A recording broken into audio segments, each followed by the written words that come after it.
चलने के नाम पर जितने ये लोग अभी निकल कर कीड़े मकोड़े आ रहे हैं, वो क्या चाहते हैं आप समझिए। तो काफिरों को समाप्त करने की बात कहता है, कहेगा मोहम्मद, इस मोहम्मद हम नहीं मानते। मोहम्मद नबी अलैहिस्सलाम के बारे में हम कोई बात सुन भी नहीं सकते हैं, और यहाँ बाकायदा नेशनल चैनल पर और वो पुलिस प्रशासन जो इतना सा छोटा सा इंटेलिजेंस उसके पास नहीं है कि वो उसको पता लगा सके कि वो कहाँ घूम रहा है। आप तो जानवर को जानवर ही बोलोगे ना साहब। एक जानवर के लिए आपको ऐसी एम्बुलेंस चाहिए, उसके लिए तमाम फैसिलिटीज चाहिए, और एक इंसान के लिए उसका मजहब देखते हो।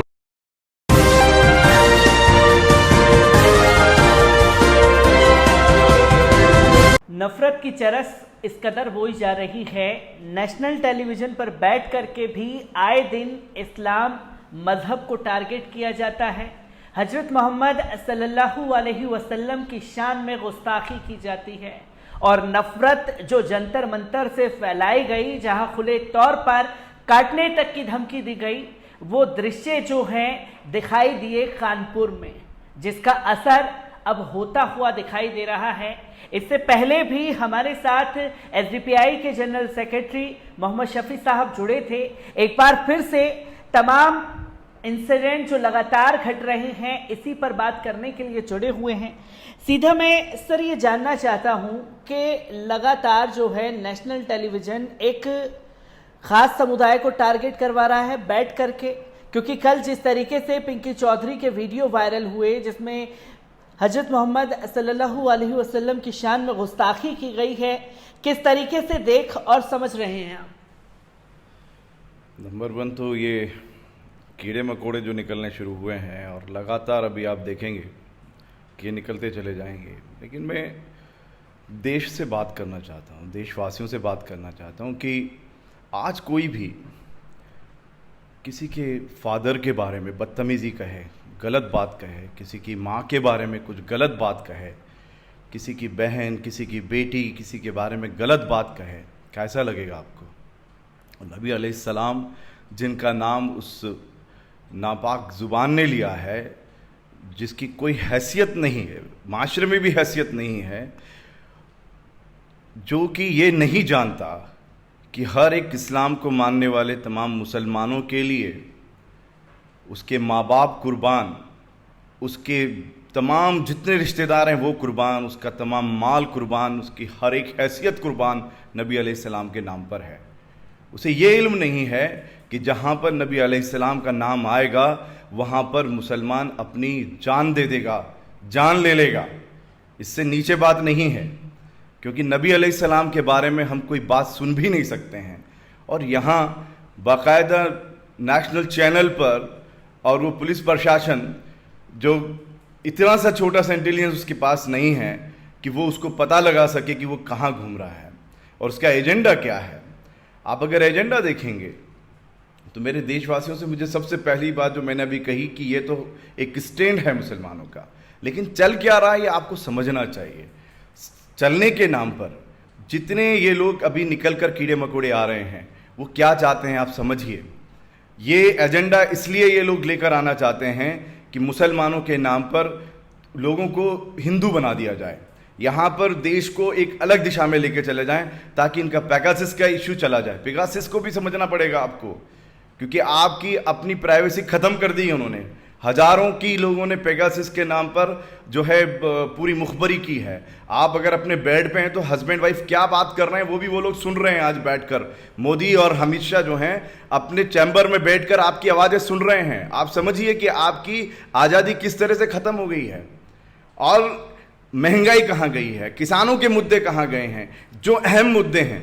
और ये मुद्दों पर क्योंकि उन्हें मालूम है कि इस्लाम ऐसा एक मज़हब है कि अगर जिसको इसके मानने वालों को अगर दबा दिया गया तो इंसाफ ख़त्म हो सकता है, इंसाफ रुक जाएगा। गैर बराबरी जो है उनका जो मुद्दा है वो गैर बराबरी के मुद्दे पे वो लोग सक्सेस हो जाएंगे। अगर आप जानते हो तो ये एक सोची समझी साजिश के साथ चल रहा है। मैंने लास्ट टाइम भी कहा था कि एक स्क्रिप्ट है, और वो स्क्रिप्ट बिल्कुल एक पॉइंट चल रही है। नंबर 1 ये होगा, नंबर 2 ये होगा, नंबर 3 ये होगा, आपको ये करना है, आपको वो करना है। अश्विनी को कह दिया तुम्हें नहीं पहचानना है, फिर बाद में कह दिया कि हाँ पहचाने तो ये अरेस्टिंग होना है, अरेस्टिंग के बाद ये होगा, फिर उसके बाद फला एक पिंकी चौधरी आएगा। पिंकी चौधरी कौन है? पक्का ब्राह्मणिकल ऑर्डर का एक सबसे कट्टर खतरनाक आतंकवादी है, जिसका भूपेंद्र शर्मा नाम है। आप जाके देखिए ना कौन है ये एक ब्राह्मणिज्म का आरएसएस पूरा काम कर रही है। ब्राह्मणिज्म ने जो है एक आरएसएस पूरा तैयार करके तमाम लोगों के अंदर एक भ्रांति फैलाकर बहुत गलत काम कर रही है। क्योंकि मैं आपसे पूछता हूं तमाम देशवासियों से, जो भी SC ST ब्रदर है, जो भी OBC ब्रदर है, जो भी सिख ब्रदर है, या जो भी हमारा गुजर भाई है, हमारा जाट भाई है, हमारा मीना भाई है, जितने भी लोग हैं, आप ब्राह्मण बन सकते हैं? आप ब्राह्मण बन सकते हैं क्या? लेकिन आप मुसलमान बन सकते हैं। उन्हें मालूम है कि अगर इस्लाम कबूल कर सकते हैं, लेकिन हम तो क्यों? क्योंकि वो लोग एक अपर कास्ट है, वो लोग रूल करना चाहते हैं, देश को यहां पर लड़ाना चाहते हैं, देश को मेन मुद्दों से हटाकर वो लोग ये चाहते हैं कि देश भटके और वो लोग रूल करते चले जाएं, मेन मुद्दों से हटा दें। इसलिए मैं आपसे ये बात कहना चाहता हूं, हमारे भाइयों से, देशवासियों से, कि आप इस्लाम को समझना है। इस्लाम, आप देखिए कुरान सूरह अल-अनाम का जो 108 नंबर का जो उसका आयत है, उसमें सबसे पहले ही वला तसुब्बु है, और पूरा लिखा है उसके अंदर कि किसी भी अल्लाह के सिवा भी कोई भी मजहब को मानने वाले लोग हैं, उनको आप लानत मत भेजो, उनको गाली मत बको, उन्हें बुरा मत कहो। और ये लोग क्या टीच कर रहे हैं? नबी अलैहिस्सलाम के नाम पर, हमारे खुदा के नाम पर बोल रहे हैं। आप सोचिए कैसे यहाँ का यूथ, यहाँ का मुसलमान अपने आप को बर्दाश्त करेगा? आप सोचिए। और आज जब ये बात देखते हैं तो मुसलमानों के उस सब्र और तहम्मुल को भी देखिए कि वो देश को, वो चाहता है कि देश जो है आपस में यूनाइट होकर जिए, और ये चीज वो नहीं चाहते हैं। क्योंकि इस्लाम की टीच है इंसाफ है तो अमन होगा। अमन से इंसाफ नहीं होता है, अमन तब आएगा जब इंसाफ होगा, और इंसाफ में मुसलमानों की सबसे बड़ी कमजोरी रही। मैं आज जो बात कर रहा हूं, ईमान के दूसरे दर्जे से बात कर रहा हूं। ईमान का पहला दर्जा तो ये कि कहीं भी अन्याय हो रहा है, कहीं भी गलत बात हो रही है तो उसको रोकना चाहिए। उसको रोका नहीं गया। उसको रोकने के लिए उसको ईमान के पहले दर्जे पे आना पड़ेगा कि जहां भी नाइंसाफी हो, वो चाहे किसानों के साथ हो, गरीबों के साथ हो, मजलूमों के साथ हो, हमारे आदिवासियों के साथ हो, हमारे दलित भाइयों के साथ हो, हमारे सिख भाइयों के साथ हो, तमाम हमारे गुजर भाई, मीना भाई, जितने भी भाई हैं, OBCs हैं, SCs हैं, किसी के साथ अन्याय हो तो उसे खड़ा होना चाहिए, अपना रोना बंद करना चाहिए। मुसलमान यहां पर मजलूम नहीं है। मुसलमानों को यहां पर चंद गुंडे, आपने देखा होगा, कभी भी एक आदमी को, दो आदमी को देखकर वो लोग पकड़ के फिर लिंचिंग करना, वो एक दहशत का माहौल बना रहे हैं। कभी भी एक मुसलमान जो इस्लाम को मानने वाला होता है, उसमें नामर्दानगी कभी भी नहीं आएगी, खौफ कभी भी नहीं होगा, ऐसा से कमतरी कभी भी नहीं होगी। इस्लाम के मानने वाले के अंदर कभी भी कॉन्फिडेंस होता है, इंसाफ के लिए लड़ने का कॉन्फिडेंस होता है, जो मजलूम होते हैं उनके लिए खड़े होने का जो है कॉन्फिडेंस होता है, जो जुल्म कर रहे होते हैं उनके साथ अपनी जान दे, उनके सामने चाहे अपनी जान दे देगा, लेकिन पीछे हटने वाला नहीं होता है। ये इस्लाम होता है, ये मुसलमान होता है। ये पिंकी चौधरी को आरएसएस की पाठशाला में सिखा दिया गया है, जो लोगों को पता नहीं है। ये मैं इसीलिए मैं साफ तौर पर कहना चाहता हूं कि देश को बचाने के लिए तमाम देशवासियों को एक साथ आना होगा। ये देश हमारे संविधान से चलना चाहिए, ना कि इस आरएसएस की उस आइडियोलॉजी से, पाठशाला से चलना चाहिए, क्योंकि ये लोग फेल हो गए हैं।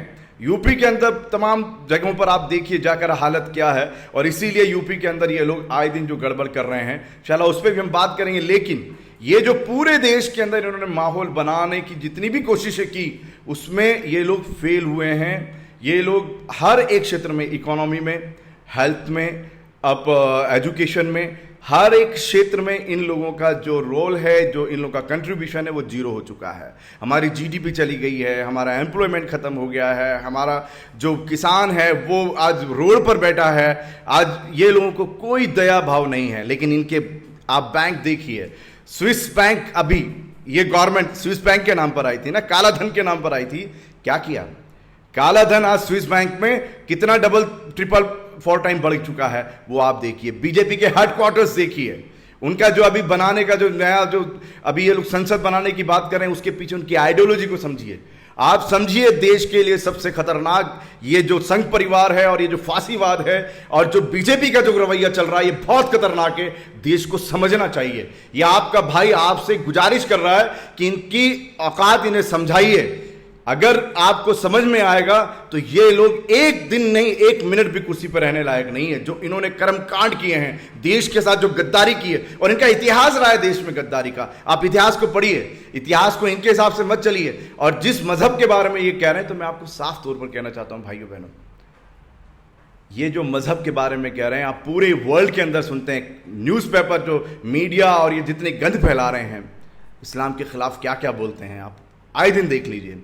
लेकिन आप इंडेक्स उठा के देखिए, वर्ल्ड इंडेक्स उठाकर देखिए कि सबसे फास्ट ग्रोइंग रिलीजन, जो सबसे फास्ट ग्रोइंग रिलीजन वर्ल्ड के अंदर कौन सा है।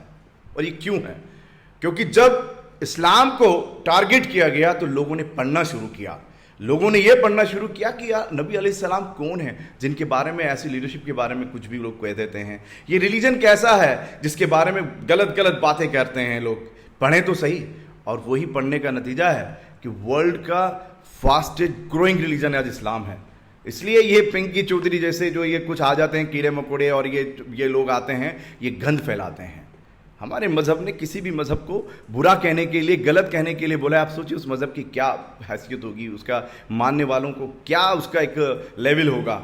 ये लेवल को ये लोग नहीं समझ सकते, जो गुंडे हैं, जो फसादी हैं, जिनको सिर्फ ये कि कैसे भी इन मीन प्रकरण करके, या जैसे इन लोगों का कॉन्सेप्ट है विष कन्याएं बनाई जाती हैं, फला फला काम किए जाते हैं, शाम दान भन दंड भेद, कुछ भी गलत पढ़ लो, कहते हैं कि जंग और मोहब्बत में सब जायज़ है।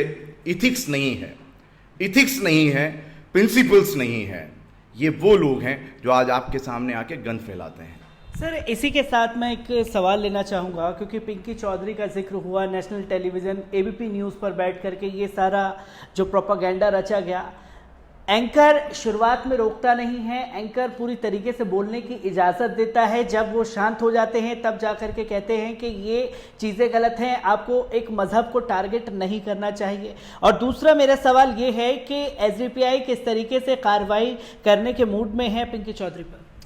नजीम साहब, मैंने पहले ही कहा, वो एक स्क्रिप्ट का पार्ट है। जब स्क्रिप्ट लिखी जाती है पहले से किसी भी फिल्म की, किसी भी ड्रामा की, तो उसके अंदर ये सब होता है। उसमें मीडिया को कहाँ इस्तेमाल करना है, पुलिस को कहाँ इस्तेमाल करना है, हाँ, एडवोकेट्स को कहाँ इस्तेमाल करना है, उस तमाम चीज़ों को उन लोगों ने स्क्रिप्ट के साथ किया हुआ है। और हमने पहले भी लीगल लड़ाई लड़ी है और अभी भी लीगल कानूनी लड़ाई लड़ेंगे। ऐसे गुंडाई करने के लिए आज़ाद नहीं छोड़ेंगे हम। पूरा हमारे को जितना लीगल राइट्स हैं, हमारे जितने फंडामेंटल राइट्स हैं हमको मालूम हैं, और उन कानूनी हमारे जितने भी राइट्स हैं उनको इस्तेमाल करके इन लोगों को इतना आसानी से बैठने नहीं देंगे। ये गलतफहमी ना पालें।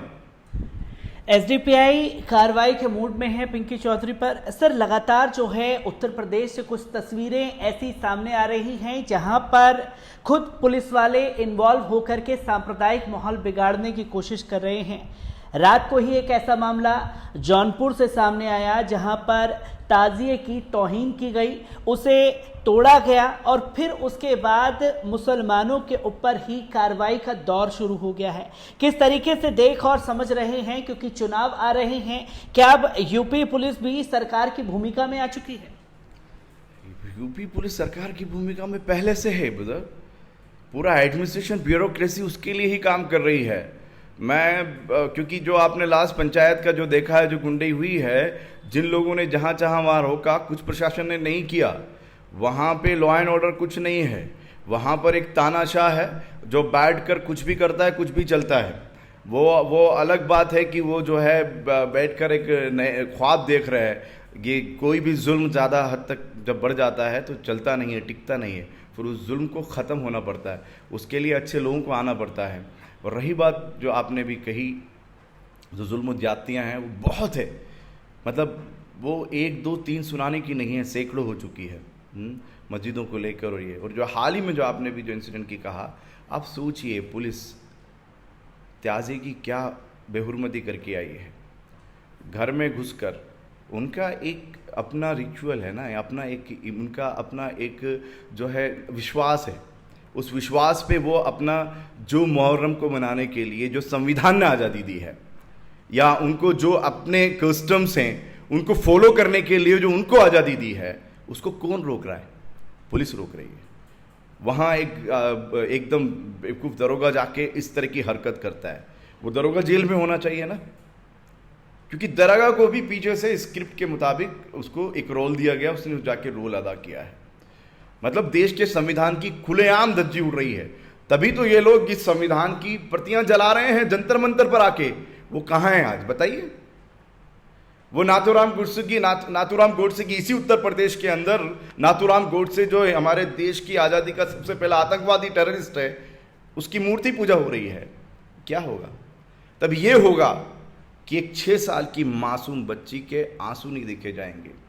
वो 6 साल की मासूम बच्ची पर एक टेररिस्ट आके वो टेरर पैदा करेंगे कि वो अपने बाप को बचाने की दुहाई मांगेगी। क्या हुआ कानपुर के अंदर? क्या किया उस असरार के साथ में? रिक्शे वाला है, उसको छत छुपने के लिए बराबर नहीं है, 3 पत्थरों में वो रहता है। उस गरीब को जाके तुम अपनी दादागिरी दिखा रहे हो, चंद 150 लोग जाकर। ये बीजेपी, ये आरएसएस की औकात और हैसियत है।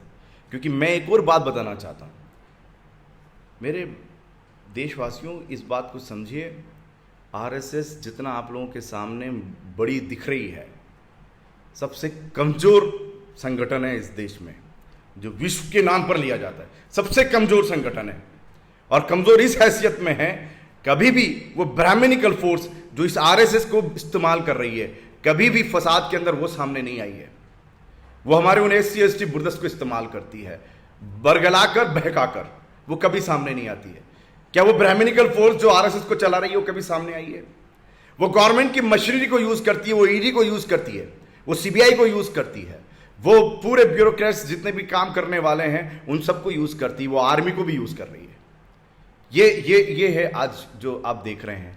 ऐसा एक पर्दे के पीछे से इस्तेमाल करने वाला कहां से मजबूत हो सकता है? निहायत कमजोर लोग हैं। इसलिए तमाम लोगों को सोचना चाहिए जो इस देश से मोहब्बत करते हैं और जो चाहते हैं कि इस देश का संविधान बचे, तो इनके खिलाफ पूरे देश को मिलकर मुहिम चलानी चाहिए। अब इनकी गुंडई, इनकी दादागिर्दी नहीं चलना चाहिए। ऐसे एक मासूम बच्ची, अरे आप बच्ची का भी मजहब देख रहे हो, रेप कर दिया जाता है, उसका मजहब देख रहे हो, कहां से आ रही हैं ये तमाम चीजें? ये कौन सा मीडिया है? ये कौन से देश में हम रह रहे हैं? अब समझना चाहिए। और इस देश को बचाने की जिम्मेदारी हमारी है, खास तौर से मुसलमानों की है। यहां कोई माइनॉरिटी मेजोरिटी नहीं है, तमाम इक्वल हैं। मोदी के और शफी के राइट्स अलग नहीं है। यहां भी एक देश का एक संविधान है, 2 संविधान नहीं है कि मोदी का संविधान अलग, शफी का संविधान अलग। देश संविधान से चलता है। जो राइट्स उनको है वो राइट्स मुझे भी है, और उसी राइट्स के साथ मैं जीता हूं। और तमाम से यही कहता हूं कि उसी हक के साथ जीना सीखिए। डर और खौफ का कोई गुंजाइश नहीं है। स्पेशली मुसलमानों के लिए कोई डर नाम की चीज नहीं होती है।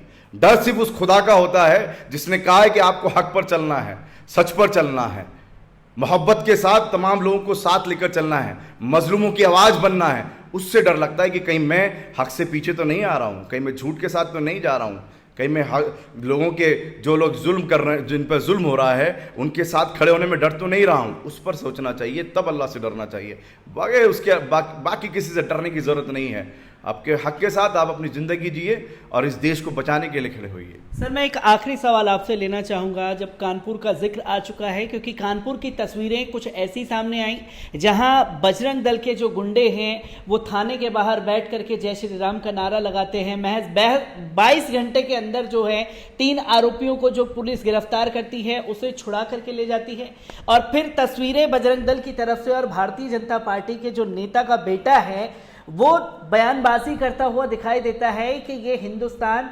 मुर्दाबाद के नारे लगा रहा था, इसलिए इसे जो है बजरंग दल के लोगों ने मारा है।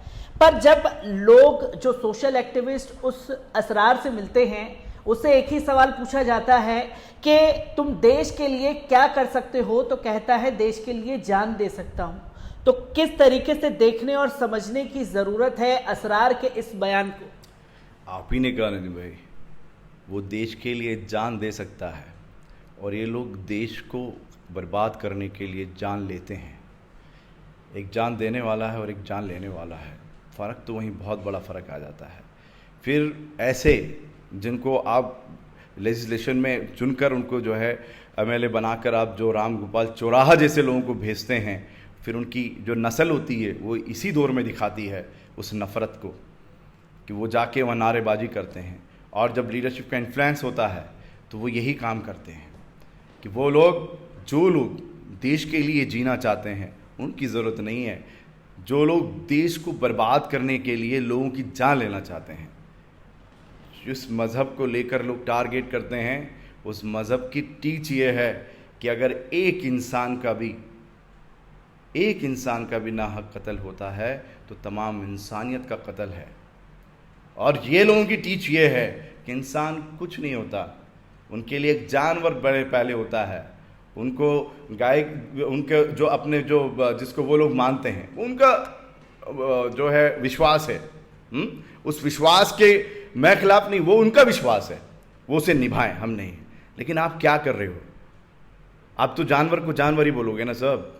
एक जानवर के लिए आपको ऐसी एम्बुलेंस चाहिए, उसके लिए तमाम फैसिलिटीज़ चाहिए, और एक इंसान के लिए उसका मज़हब देखते हो, उसकी जाति देखते हो।